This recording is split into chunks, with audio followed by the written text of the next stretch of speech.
Kłaniam się wszystkim, dzień dobry, witam Państwa. Dziękuję Pani Anno za krótkie wprowadzenie. Nazywam się Natalia Olszewska i mam przyjemność dzisiaj tutaj Państwu opowiadać troszeczkę więcej na temat hałasu w mieście, ale tak naprawdę ta prezentacja jest dla mnie takim pretekstem, żeby opowiedzieć w ogóle o prewencji zdrowia w kontekście urbanistyki i architektury i opowiedzieć troszeczkę o zdrowiu publicznym. Powiem tylko na wstępie, ja Państwu też powiem, jakie mam doświadczenia, czym się zajmuję na co dzień, jakie mam przygotowanie, natomiast od razu powiem, że nie jestem specjalistką, jeżeli chodzi o hałas, nie zajmuję się takimi pomiarami na co dzień. Będę dzisiaj o tym hałasie opowiadać głównie z punktu widzenia wpływu hałasu na biologię człowieka, na organizm człowieka. Wykorzystuję tutaj swoje wykształcenie medyczne. Na co dzień zajmuję się zastosowaniem neuronauk w architekturze. To jest kierunek wciąż taki troszeczkę awangardowy. W Polsce to dopiero się zaczyna rozwijać, natomiast pracuje się nad zastosowaniem neuronauk w architekturze od 20 lat i też dzisiaj krótko opowiem Państwu o tej dziedzinie. Myślę, że jest bardzo przyszłościowa. No tak, mamy mówić o hałasie w mieście, natomiast to zdjęcie, które Państwo widzicie na okładce, to jest zdjęcie Asyżu. Na pewno wielu z Państwa miało okazję odwiedzić Asyż, urokliwe miejsce we Włoszech. Na pewno nie jest to miejsce, które ma jakieś ogromne problemy z zanieczyszczeniem hałasem. Natomiast dlaczego to zdjęcie pokazuję? Dlatego, że to jest początek neuronauk w architekturze. I tutaj podzielę się z Państwem taką anegdotą. Mówi się, że w latach 50. w Asyżu przebywał Jonas Salk. Może niektórzy Państwo kojarzycie Jonasa Salka z badań nad szczepionką przeciwko polio, tak? Choroba Heinego Medina. Pracował intensywnie nad tą szczepionką w latach 50. w laboratorium w Pittsburghu w Stanach Zjednoczonych. Przez parę tygodni miał okazję być w Asyżu. I Salk twierdził, że po parutygodniowym pobycie w Asyżu dokonał się przełom w jego badaniach nad szczepionką. Pozostał pod wrażeniem tego miejsca i tego wydarzenia też do końca swojego życia i twierdził, że to była kontemplacyjna architektura Asyżu, która wpłynęła w jakiś sposób na procesy neurobiologiczne w jego mózgu, spowodowała, że był bardziej kreatywny. Salk, gdy stał się już taką znaną postacią w świecie nauki i zgromadził też majątek, przyczynił się do powstania Instytutu Salka, Instytutu Badań Neurobiologicznych w Kalifornii. To jest jeden z najbardziej prestiżowych instytutów badań neurobiologicznych na świecie i powiedział przed śmiercią na początku lat 90. do swoich kolegów badaczy i badaczek, że należy zrozumieć wpływ architektury na mózg człowieka, na organizm człowieka w sposób bardziej szczegółowy. 10 lat później, w 2003 roku w Kalifornii właśnie w Salk Instytut powstała Akademia Neuronauk dla Architektury i ta instytucja coraz prężniej rozwija się już w tej chwili na całym świecie. Przewidziałam w trakcie tej dzisiejszej prezentacji 4 krótkie rozdziały.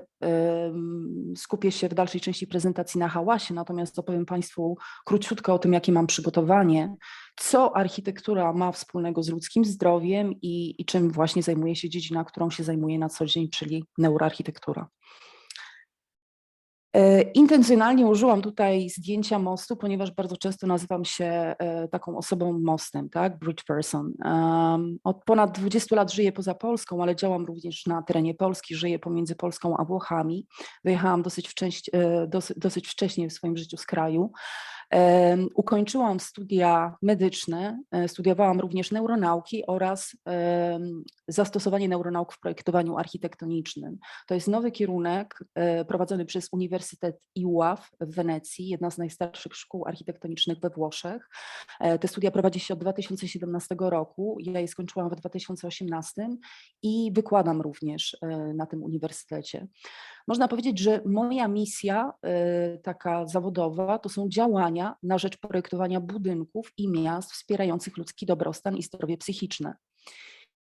I ta misja wyraża się poprzez różne działania moje codzienne. Tak? Ufundowałam, współtworzę taką firmę konsultingową, która nazywa się Impronta, polsko-włoską, i zajmujemy się projektowaniem pod dobrostan właśnie człowieka. Prowadzę różnego typu badania, głównie badania translacyjne, czyli tłumaczę to, co zostało wykryte w laboratoriach na język praktyki. Publikuję również różne materiały. Zajmuję się edukacją, prowadzę platformę, która nazywa się Venetian Letter w języku angielskim. Polecam. Prowadzę wykłady właśnie na uniwersytecie we Włoszech. Bardzo często mówię o zdrowiu publicznym, o neuronaukach w architekturze. Zajmuję się również działalnością aktywistyczną. To są firmy, z którymi miałam okazję pracować, współpracować od 2017 roku, od czasu, kiedy jestem w tej dyscyplinie. Mam nadzieję, że ich przybędzie z czasem. I teraz zacznę mówić właśnie o architekturze i zdrowiu. Tak? Architektura, urbanistyka przez wiele lat nie były kojarzone ze zdrowiem publicznym, z prewencją zdrowia.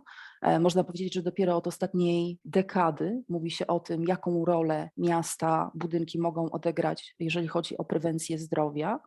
Natomiast może zanim zaczniemy mówić o tym właśnie, co architektura może zrobić dla zdrowia człowieka i jak wpływa na zdrowie człowieka, to przyjrzyjmy się w ogóle definicji zdrowia. Według Światowej Organizacji Zdrowia zdrowie to stan dobrego samopoczucia fizycznego, psychicznego i społecznego, a nie tylko brak choroby, kalectwa i niepełnosprawności. Zauważcie Państwo, że w tej definicji zawiera się prewencja, profilaktyka, mówimy o dobrostanie, mówimy o optymalnym funkcjonowaniu, a nie tylko braku choroby.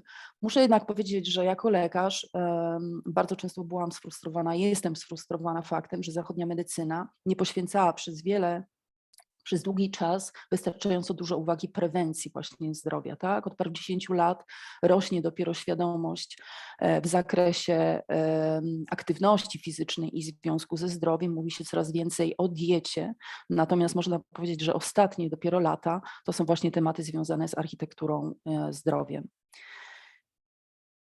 Ponieważ takim moim głównym napędem, siłą napędową jest właśnie działanie na rzecz zdrowia i dobrostanu ludzi, jako lekarz, który współpracuje z architektami i urbanistami, bardzo często zadaję sobie pytanie, co by było, gdybyśmy zapobiegali chorobom poprzez projektowanie budynków i miast sprzyjających zdrowiu. Co by było, gdybyśmy zastąpili leki ekspozycją na budynki i miasta, które sprzyjałyby dobrostanowi ich mieszkańców? Co by było, gdybyśmy zrozumieli, jakie elementy budynków i miast i w jakich dawkach wpływają na zdrowie i dobrostan? Mówiąc o elementach, tak, czyli takich lekach wbudowanych w miasta i architekturę, mam na myśli odpowiednią jakość powietrza, odpowiednie światło, odpowiednie zestawienie kolorów, odpowiednie geometrię, zapachy, akustyka, ruch, kontakty społeczne. Oczywiście tutaj z możliwością zarówno intymności, zachowania prywatności, intymności, jak i właśnie odpowiedniej dawki, że tak powiem, kontaktów społecznych. Jakie materiały wykończeniowe stosujemy?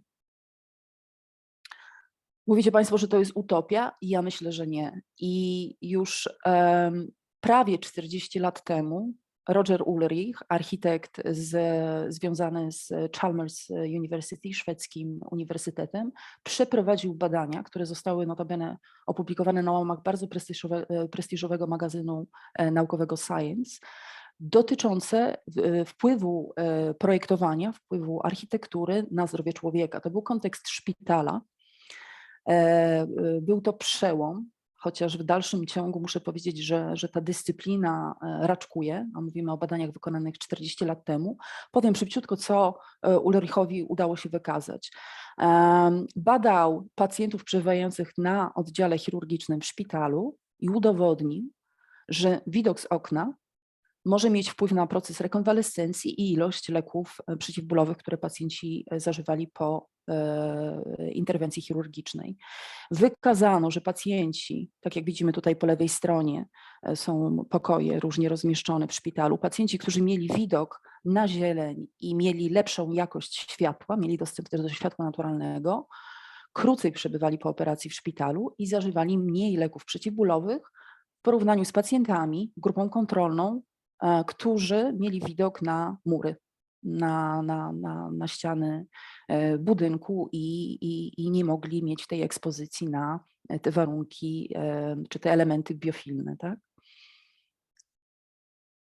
Minęło prawie 40 lat, no 35 lat i przeprowadzano nowe pomiary w sposób mniej rygorystyczny. To jest bardziej, taka powiedziałabym, eksploracja niż badanie, niemniej jednak bardzo ciekawe. W trakcie imprezy nazywanej Milano Design Week w 2019 roku, to jest bardzo znana impreza w świecie architektury designu, odbywająca się corocznie w Mediolanie i tutaj gigant technologiczny Google wszedł we współpracę z tak zwanym International Arts and Mind Lab, to jest laboratorium neuroestetyki stosowanej, zajmujące się wpływem sztuki na biologię człowieka, stworzone przy Johns Hopkins University i wspólnie z architektką Suchi Reddy stworzono 3 pokoje w oparciu o wytyczne pochodzące z neurobiologii, neuronauk, neuroestetyki, nowe wszystko dziedziny, prężnie rozwijające się i zbadano wpływ tych pokoi na biologię człowieka. Osoby, które odwiedzały te pokoje, miały na sobie właśnie taką opaskę, tak zwany wristband. Tutaj są sensory wbudowane w tą opaskę, biosensory, między innymi zbierają informacje dotyczące zmienności rytmu serca, między innymi zbierają informacje dotyczące potliwości skóry i są to parametry, które można skorelować ze stanem napięcia emocjonalnego i tym, jak osoby po prostu czują się emocjami. Więc dążymy do tego, żeby powoli łączyć informacje dotyczące charakterystyk przestrzennych, takich właśnie tak jak wspominałam, komfort termalny, kolory, światła, akustyka, ilość kontaktów społecznych z wpływem na człowieka na różnych poziomach. Na poziomach zachowania behawioralnych, na poziomach poznawczych, na poziomach fizjologicznych. Tutaj mamy przykład światła, które z jednej strony światło to nie tylko element dekoracyjny, nie tylko ma rolę funkcjonalną, ale wpływa na biologię człowieka, tak? I są ludzie, którzy badają to. Coraz więcej osób się interesuje wpływem światła na biologię człowieka. Pracuję również z osobami, które badają, jak światło na przykład wpływa na mechanizmy uwagi lub też na regenerację uwagi. W tym wszystkim ważne jest to, żebyśmy nie tylko skupiali się na przyczynowości, tak, skutek, przyczyna, bo mówimy o otoczeniach, o środowiskach niezwykle skomplikowanych. Człowiek jest złożony. Na człowieka w kontekście architektury urbanistyki działa wiele różnych bodźców i nie zawsze łatwo jest dojść do tego, co jest przyczyną, co jest skutkiem. Chodzi o to, żebyśmy też badali różne związki z punktu widzenia korelacji, co z czym współwystępuje. W przeciwnym razie czekamy na śmierć wielu ludzi, mówiąc dosadnie. Krótko o neuroarchitekturze, czym ona się zajmuje. Jest to taki, powiedziałabym, wehikuł, tak, czy środek też do tego, żeby właśnie zrozumieć na jeszcze głębszym poziomie wpływ architektury na zdrowie człowieka. W dziedzinie neuroarchitektury podpieramy się wiedzą na temat neurobiologii, tego jak działa układ nerwowy, i jak architektura działa przede wszystkim na mózg człowieka właśnie i układ nerwowy. I tutaj taki diagram, do którego potem jeszcze będę wracać w tej części, mówiąc o hałasie już bardziej szczegółowo. Architektura działa na nas poprzez zmysły, też za chwilę jeszcze o tym będę mówić.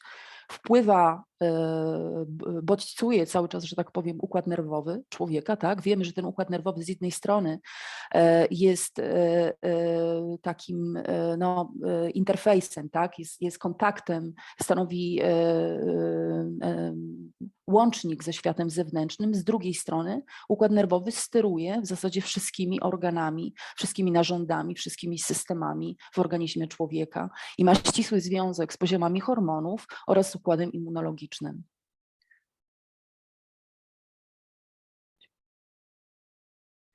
I teraz nie będę tutaj wchodzić w szczegóły, żeby Państwa nie zamęczać informacjami dotyczącymi fizjologii człowieka, natomiast można powiedzieć, że organizm człowieka jest tak zaprogramowany, żeby działać w przedziale homeostazy, czyli takiej równowagi biologicznej. Stresory różnego typu powodują, że ta homeostaza, równowaga biologiczna zostaje przerwana, zostaje w jakimś sensie zaburzona. Tutaj są dwie takie bardzo ważne osie. Oś podwzgórze przysadka nadnercza i oś współczulno-nadnerczowo-rdzeniowa, które kontrolują w zasadzie cały czas tą równowagę biologiczną. Potem w kontekście hałasu opowiem, jak ta równowaga może być zaburzona na skutek stałego działania stresorów i jakie to ma przełożenie na konkretne zaburzenia. W momencie, znaczy w sytuacji, kiedy w ogóle rozmawiamy na temat prewencji zdrowia w miastach i w kontekście urbanistyki, można mówić o bardzo różnych poziomach działań. Na najniższym poziomie mamy do czynienia z dyskomfortem ludzi na skutek właśnie obecności różnych stresorów lub też z deprywacją, tak? Nie ma odpowiedniego światła, nie ma odpowiednich warunków, nie ma przestrzeni zielonych, ludzie są pozbawieni pewnych elementów, które mogą dobrze działać na ich zdrowie. W momencie, kiedy skupiamy się na redukcji tych stresorów, działamy na rzecz komfortu osób. Natomiast to jeszcze nie są działania związane bezpośrednio z prewencją, czyli podpieraniem dobrostanu. Dopiero na najwyższym poziomie, kiedy skupiamy się nie tylko na redukcji stresorów, redukcji na przykład hałasu w mieście, ale w momencie, kiedy zastanawiamy się też nad tym, jak wprowadzać tak zwane czynniki dobrostanu, tak? Czyli na przykład dźwięki, które regenerują człowieka, możemy mówić o optymalizacji ludzkiego zdrowia i będę też o tym mówić w kontekście działań dotyczących właśnie hałasu dźwięku. Bardzo jeszcze króciutko tutaj na temat tych neuronauk. Mówiłam, że neuroarchitektura to jest taka dziedzina, w której czerpiemy z dziedzin takich jak nawet psychologia środowiskowa, niedoceniona przez urbanistów, architektów, nie przybiła się do takiego myślenia mainstreamowego. Natomiast dzisiaj już ta psychologia środowiskowa właściwie ewoluuje w kierunku neuronauk środowiskowych, bo dysponujemy zupełnie innymi technologiami i możemy też obserwować pewne rzeczy nie tylko empirycznie, ale właśnie wpływ środowiska na mózg. Są techniki obrazowania, są sensory, istnieją platformy różne cyfrowe, więc można prowadzić różnego typu badania poza laboratoriami, już w kontekście środowisk. Mówi się o tak zwanych ecological momentary assessments, czyli zbiera się dane za pomocą sensorów, za pomocą różnego typu aplikacji. Tutaj naprawdę otwierają się niesamowite możliwości. W tej dziedzinie czerpie się również z kognitywistyki, która mówi nam więcej na temat takiego funkcjonowania poznawczego, jak ludzie podejmują decyzje, jak myślą, jak działają mechanizmy uwagi i z dziedziny też neuroestetyki. Nowa też dziedzina, czyli jak sztuka, jak architektura wpływa na biologię człowieka. Tym się zajmuje neuroestetyka. Te wszystkie dziedziny mają podpierać decyzje, pomagać nam podpierać decyzje projektowe. W ten sposób działamy na rzecz właśnie optymalizacji doświadczenia ludzi w przestrzeniach. I tutaj ostatni taki model, podkreślam, czyli nie jest to rzeczywistość, ale mapa rzeczywistości. Myślę, że te modele z postępem nauki, wiedzy w dziedzinie neurobiologii będą też się zmieniać, będą coraz doskonalsze. Natomiast to jest taki model teoretyczny zaproponowany przez 3 neuronaukowców w 2017 roku, jak doświadczenie architektury jest odbierane z punktu widzenia biologii, fizjologii człowieka, tak? Jakie systemy fizjologiczne biorą w tym doświadczeniu udział i współpracują ze sobą. No więc mamy zmysły, o których już dzisiaj wspominałam. Te zmysły zawsze są sprzężone z ruchem. Te bodźce zmysłowe, które do nas docierają poprzez wzrok, słuch, dotyk, propriocepcję, zmysł równowagi, tych zmysłów jest więcej niż te 5 konwencjonalnych zmysłów, o których bardzo często mówimy, są zawsze sprzężone z ruchem, dlatego że doświadczenie architektury, doświadczenie w miastach, urbanistyki, notabene też jest dziedzina neurourbanistyka, która też bardzo prężnie na przykład rozwija się w Berlinie, są zawsze sprzężone z ruchem człowieka. Te bodźce następnie są interpretowane odpowiednio przez nasz mózg i jakiej interpretacji podlegają, zależy od edukacji osoby, przygotowania. Architekt inaczej przetwarza pewne informacje dotyczące otoczenia, tak, czy urbanista na skutek edukacji niż osoba, która takiego przygotowania nie ma. ma inne na przykład preferencje estetyczne. Dużo też zależy od naszych doświadczeń jakby z dzieciństwa, oczekiwań w stosunku do właśnie miast, architektury. Te informacje są przetwarzane przez te obszary w mózgu związane z interpretacją wiedzy, znaczeniem i wywołują reakcje emocjonalne.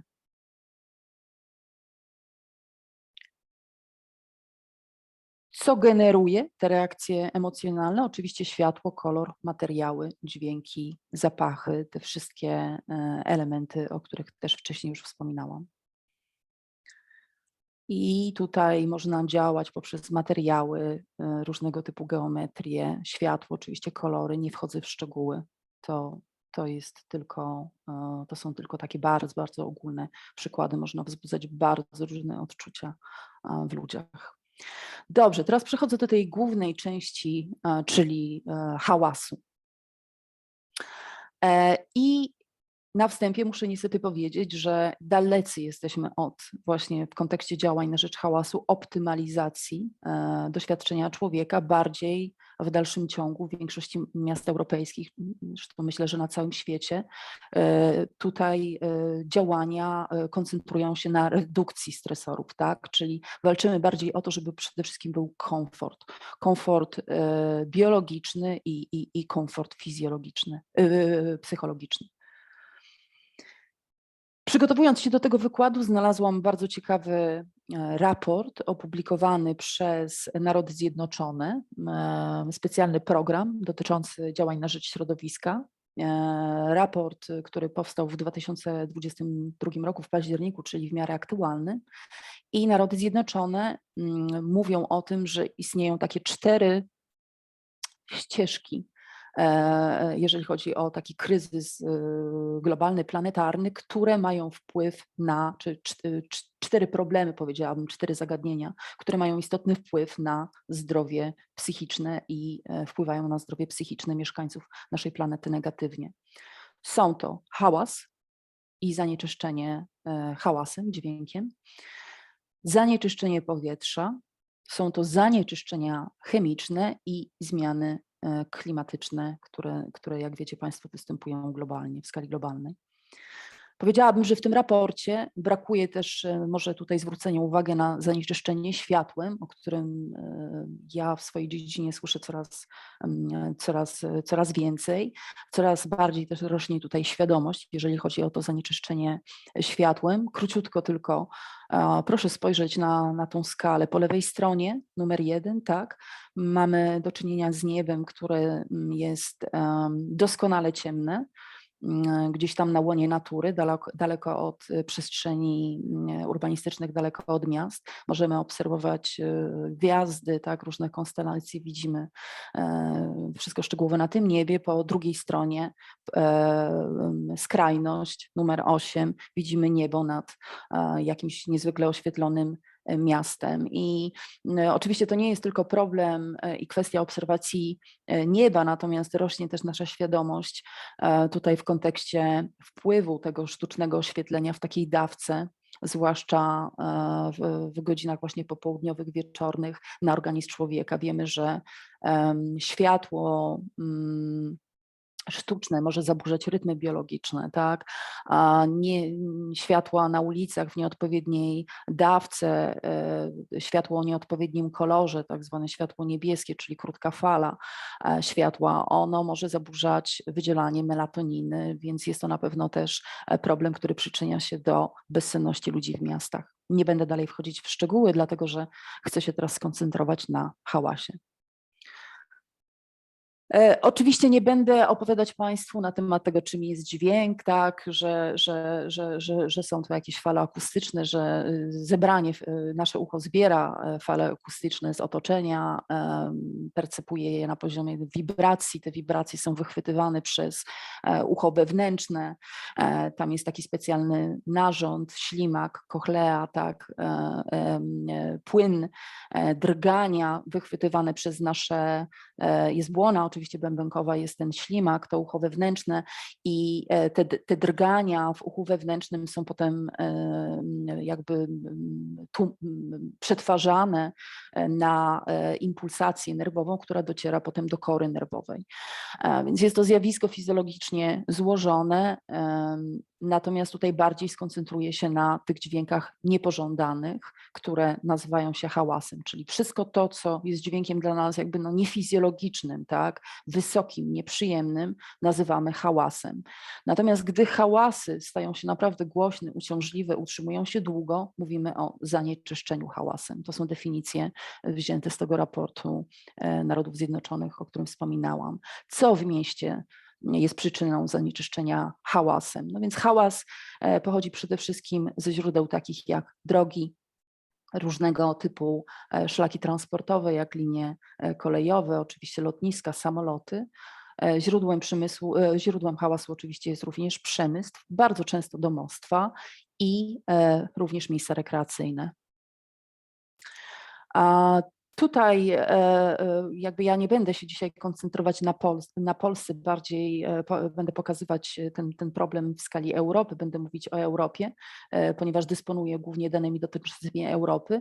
Na tej mapie, która powstała już jakiś czas temu, 2011 rok, ale myślę, że jest wciąż aktualna, widać, jaki procent populacji w różnych krajach europejskich jest narażony na hałas, który może mieć wpływ negatywny na zdrowie człowieka. Tutaj przyjęto ten próg jako 55 decybeli. Tak? Widzimy, że sytuacja w Polsce jest podobna do sytuacji we Francji, w Portugalii, w Anglii. Nieco lepsza sytuacja jest w Norwegii, w Niemczech i w Hiszpanii. Najgorzej sytuacja wygląda we Włoszech, z którymi jestem też związana. To jest grafika, zaraz tutaj odszyfruję ją dla Państwa. Wydawała mi się bardzo ciekawa, którą zaczerpnęłam właśnie z tego raportu z 2022 roku Narodów Zjednoczonych. Po prawej stronie, jeżeli Państwo zwrócicie uwagę, widzimy poziom decybeli, a jednocześnie ten poziom decybeli jest też powiązany z różnymi aktywnościami. Po lewej stronie widzicie Państwo, jak to jest percepowane przez człowieka, jak to jest przeżywane, odczuwane przez człowieka. Tak?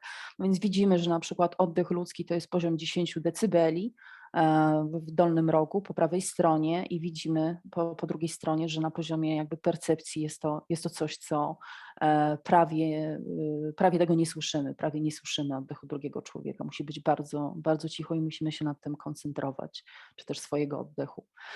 Szum liści, no to jest poziom natężenia dźwięku 20 decybeli. Potem widzimy, że na przykład deszcz to jest 40 decybeli, jest cały czas taki dźwięk odczuwany przez człowieka jako cichy. Natomiast widzimy, że na przykład karetka, tak, syrena karetki w odległości 30 metrów od nas to jest już źródło dźwięku o natężeniu 100 decybeli i to jest dźwięk, który jest odczuwany jako, percepowany przez człowieka jako bardzo głośny. Według Światowej Organizacji Zdrowia hałas staje się szkodliwy, gdy przekracza wysokość 75 decybeli. Natomiast można powiedzieć o bólu, dosłownie bólu fizycznym, gdy dźwięk przekracza 120 decybeli. Dla porównania, wystrzał z broni palnej gdzieś niedaleko nas, to może być hałas o natężeniu ponad 140 decybeli i może spowodować nawet pęknięcie błony bębenkowej i natychmiastową utratę słuchu. Mówi się, że regularne narażenie na poziom hałasu, nawet o niższym natężeniu, tak, właśnie powyżej tych 55 decybeli przez 8 godzin dziennie lub dłużej może powodować trwałe uszkodzenie słuchu. Jeszcze niższe dawki, może być w granicach 40 paru, 50 decybeli, takie typowe dla przestrzeni miejskich mogą już powodować różnego typu szkody dla zdrowia psychicznego, fizycznego. I tutaj wracamy znowu do tej naszej triady, tak, która pokazuje że znowu wszystkie te bodźce szkodliwe, na przykład hałas, działają na układ nerwowy. W momencie, kiedy ten stresor w postaci na przykład hałasu jest cały czas obecny, z czasem znajduje to przełożeniu, znaczy odzwierciedla się to na poziomie organizmu jako wysoki poziom stresu, taka chroniczna odpowiedź na stres i wyprowadza organizm ludzki ze stanu równowagi, homeostazy. Jak dokładnie działa hałas na organizm człowieka? No więc mówi się, że może mieć wpływ bezpośrednio wpływa na narząd słuchu, o którym wspominałam, może powodować utratę słuchu, lub też właśnie ten wpływ pośredni. Ten wpływ pośredni na samym początku, kiedy cały czas jesteśmy poddawani takiej stałej, podprogowej ekspozycji na hałas, będziemy to przeżywać na poziomie emocjonalnym, na poziomie poznawczym. Możemy reagować na przykład rozdrażnieniem, zaburzeniami snu, bardzo częste. W momencie, kiedy ta dawka hałasu cały czas będzie się utrzymywać, a przekracza ten, powiedzmy, próg emocjonalny, poznawczy, zaczyna się utrwalać na poziomie fizjologicznym. Zaczynamy mieć coraz głębsze reakcje na coraz głębszych poziomach, tak? Właśnie te reakcje fizjologiczne, o których dzisiaj wspominałam. Z czasem dochodzi do zmian w naszym organizmie. Jest to wzrost ciśnienia krwi, różnego typu reakcje metaboliczne, między innymi na poziomie krwi, na przykład zaburzenia krzepnięcia krwi. I po paru latach problem może się manifestować jako nadciśnienie, jako przyspieszone procesy arteriosklerozy, tak, czyli zmiany miażdżycowe w naczyniach krwionośnych i z czasem na najwyższym poziomie może to być skutkiem choroby niedokrwiennej serca. Szacuje się, że w Europie dzisiaj rano sprawdzałam, podaję tylko przybliżoną ilość populację Europy. Populacja Europy to jest ponad 600 milionów ludzi, z tego co pamiętam, tak? Szacuje się, że 22 miliony ludzi w Europie cierpi na chroniczną ekspozycję na hałas, czyli mówimy mniej więcej o 3%. Są to dane bardzo konserwatywne. To było podkreślone też właśnie w tym raporcie Narodów Zjednoczonych. 6,5 miliona ludzi, czyli to będzie w granicach 1%, cierpi na zaburzenia snu. W Europie przedłużona ekspozycja na hałas jest przyczyną, znowu konserwatywne dane, około 12 000 przedwczesnych zgonów i 48 000 nowych przypadków choroby niedokrwiennej serca. Są różne grupy w miastach, które są bardziej wrażliwe na hałas i to są na pewno dzieci, dlatego że ich układ nerwowy cały czas się rozwija. Nasz układ nerwowy rozwija się do, można powiedzieć, 20 któregoś roku życia, a potem zaczyna się starzeć. W wieku 23 lat już zaczynamy mieć pierwsze objawy procesu starzenia się naszego mózgu. Tak wcześnie. Natomiast no, te grupy bardzo wrażliwe na hałas to są oczywiście dzieci, to są oczywiście osoby starsze, to są kobiety w ciąży, to są w dalszym ciągu pracownicy, osoby pracujące na zmiany. Tak? One bardzo często śpią, te osoby w ciągu dnia, więc wiadomo, że z tego powodu, z powodu hałasu w mieście mają na pewno problem ze snem. Natomiast u dzieci badania dowodzą, że hałas przede wszystkim wywołuje różnego typu problemy poznawcze. Upośledzenie tak zwanych funkcji poznawczych, czyli mechanizmów uwagi, problemy z koncentracją, upośledza umiejętność czytania. W efekcie skutkuje to słabszymi wynikami w nauce. I teraz rozmawiamy troszeczkę na temat profilaktyki, tak? Czyli już jakby temu, jak zapobiegać. No więc na świecie od paru lat czytałam, że w Polsce coraz więcej, zresztą wprowadza się jako obowiązkowe, tak? Mapy dźwięków. Unia Europejska zaleca stosowanie takich map dźwięków. Nie pracuję nad takimi rzeczami, nie znam się na tym, natomiast pracuję z ludźmi. Słyszałam dosyć dużo przez ostatnich parę lat na temat tak zwanej strategii tworzenia pejzaży dźwiękowych, tak? Z języka angielskiego soundscapes.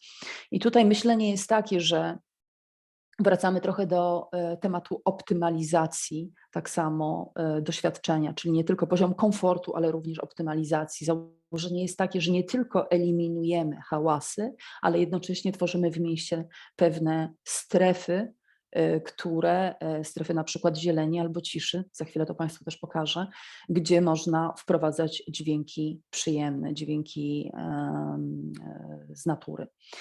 Jeżeli chodzi o tworzenie tych pejzaży dźwiękowych, no to tutaj można posługiwać się, że tak powiem, bardzo różnymi narzędziami. Jednym z nich jest zieleń, ogólnie strefy wegetacji w miastach. Tworzy się na przykład takie pasy, tak, zieleni. Ja dzisiaj tutaj nadaję z Krakowa.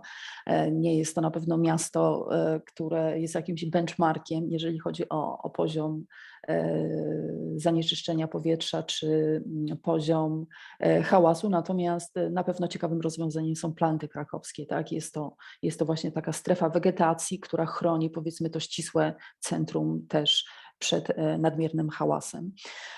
Coraz więcej dzisiaj w dużych miastach przede wszystkim mówi się o zielonych dachach czy ogrodach, tak, zielonych, które też wpływają właśnie filtrują ten hałas, tak, mają to działanie akustyczne. I tutaj mówi się o tym nie tylko ze względu na właśnie dźwięki, hałas, ale również ze względu na zmiany klimatyczne. Wiemy, że zieleń też absorbuje ciepło. Oczywiście wprowadzanie samochodów z napędem elektrycznym. Nie jestem wielką fanką rozwiązywania problemu natężenia ruchu poprzez zastępowanie samochodów tradycyjnych samochodami elektrycznymi. Myślę, że na najwyższym poziomie przede wszystkim powinniśmy dążyć do tego, żeby właśnie wzmacniać, pracować nad rozwiązaniami transportu publicznego, ale przede wszystkim dbać o ścieżki rowerowe i zachęcać ludzi do poruszania się na rowerach. Natomiast i tutaj całym sercem popieram też właśnie projekt Comobility, natomiast na pewno wprowadzenie samochodów elektrycznych nie tylko jest rozwiązaniem, które może w jakimś stopniu zoptymalizować jakość powietrza, ale również zanieczyszczenie hałasem może w ten sposób zostać w jakimś stopniu rozwiązane. Oczywiście można zapobiegać hałasom w mieście poprzez różnego typu działania jakby u źródła, tak? Czyli panele akustyczne, różnego typu bariery. Czytałam też o cichych asfaltach, tak. Nie wiem na ile to są realne. Znaczy, myślę, że tego typu rozwiązania też się wprowadza, zwłaszcza w momencie, kiedy teraz konstruujemy drogi. Warto myśleć o tego typu prewencji. Na różnego typu panelach akustycznych można również tworzyć dodatkowo właśnie strefy wegetacji, które będą stanowić taką dodatkową barierę. Natomiast to, co tutaj pokazuję Państwu, no to mówię, znowu jest działanie na rzecz komfortu, czyli redukcja stresora. Natomiast przy tworzeniu tych pejzaży dźwiękowych bardzo ważna jest właśnie też optymalizacja doświadczenia, czyli wprowadzanie tych wszystkich czynników dobrostanu. I tutaj to, co działa na układ nerwowy kojąco, to są z kolei, to jakby nie o to chodzi, żeby w miastach było cicho. Jest wiele dźwięków w miastach też przyjemnych, które w skojarzeniu z bodźcami wzrokowymi wzbogacają po prostu nasze doświadczenie w miastach i mogą też w pewnym sensie działać stymulująco na układ nerwowy, mogą być częścią tak zwanych enriched environments, czyli wzbogaconych środowisk. Chodzi o odpowiednią stymulację, natomiast na pewno to, co działa kojąco na układ nerwowy, no to są dźwięki naturalne. I są badania, tutaj jako ciekawostkę Państwu powiem, od lat w zasadzie 90. nad tak zwaną Attention Restoration Theory, czyli teorią przywracania uwagi. To jest jedna z takich teorii, którą się bardzo interesuję w mojej pracy właśnie, neuronaukach stosowanych w architekturze. I na początku ta teoria miała taki wydźwięk bardziej psychologiczny. Dzisiaj neuronaukowcy też sprawdzają, jak to dokładnie działa w mózgu, jakie są mechanizmy, tak? tak, tej teorii przywracania uwagi. O co chodzi? Chodzi o to, że są dwa rodzaje uwagi, uwaga dobrowolna i uwaga mimowolna. My, wykonując różnego typu czynności codziennie, wykorzystujemy tą uwagę dobrowolną, tak zwaną directed attention w języku angielskim, po to, żeby się skupić, żeby wykonać różne zadania. Te zasoby uwagi dobrowolnej ulegają jakby wyczerpaniu, więc to jest bardzo ważne, żeby od czasu do czasu właśnie robić sobie przerwy, natomiast najlepiej robić sobie różnego typu przerwy właśnie w kontekście środowiska naturalnego i są badania, które mówią, że właśnie ten design tak biofilny między innymi, odpowiednie dźwięki i tak dalej mogą sprzyjać regeneracji uwagi. Więc chodzi o to, żeby tworzyć takie enklawy w miastach, zielone przestrzenie. Od wielu, wielu lat tworzymy parki w miastach. Tych parków powinno być jeszcze więcej, małe wysepki zieleni, specjalnie wyciszone też strefy. Coraz więcej też, ku mojej ucieszy, mówi się o tak zwanym placemakingu, tak? czyli właśnie działaniach na rzecz poprawy doświadczenia ludzi w miastach poprzez różnego typu interwencje. Wprowadzenie zieleni, właśnie komfort akustyczny i pozytywną stymulację. Podsumowując powoli, jakie istnieją rozwiązania, no więc na poziomie najbardziej zaawansowanym właśnie tworzenie tych pejzaży akustycznych, na poziomach mniej zaawansowanych niwelacja czy też usuwanie tych stresorów w postaci dźwięków. W jaki sposób? No, te rozwiązania, o których dzisiaj już wspominałam, na pewno tworzenie stref wolnych od samochodów. W niektórych miastach działa strategia nakładania opłat drogowych czy też podatków od samochodów, przede wszystkim w pewnych strefach i w pewnych momentach w trakcie doby. Zachęcanie do częstszego korzystania z transportu publicznego, więc też właśnie optymalizacja tego transportu publicznego, poniekąd te ciche nawierzchnie, gdzie to możliwe, przenoszenie systemów drogowych pod ziemię. Tutaj też na takim poziomie behawioralnym mówi się o tym, że lepiej na ludzi działać z zachętą, tak, do pozytywnych zachowań, a nie karać. Człowiek raczej działa, większość ludzi jest motywowana poprzez zachęcanie na poziomie behawioralnym, a nie karanie. Zmiana torów lotów nad obszarami mieszkaniowymi i też dofinansowywanie systemów wygłuszeń dla różnego typu miejsc rekreacyjnych czy domostw. I dwa przykłady, przepraszam, nie mam przykładów z Polski, znalazłam tutaj jakieś przykłady z dużych miast, Paryż, Berlin. W Paryżu problem z problemem hałasu. Między innymi walczy się poprzez wprowadzanie radarów, które automatycznie też te systemy tutaj, obietnica jest taka, że automatycznie będą wydawane takie bilety, tak, czy mandaty dla osób, które poruszają się i samochodami, i oczywiście motorami i przekraczają jakieś tam wartości, jeżeli chodzi o decybele. Natomiast drugie też ciekawe rozwiązanie, myślę, że zdecydowanie bardziej prozdrowotne i proplanetarne, no to są działania na rzecz właśnie ruchu rowerowego i Berlin działa w tym kierunku, żeby wybudować 3000 kilometrów ścieżek rowerowych w mieście. Godne podziwu.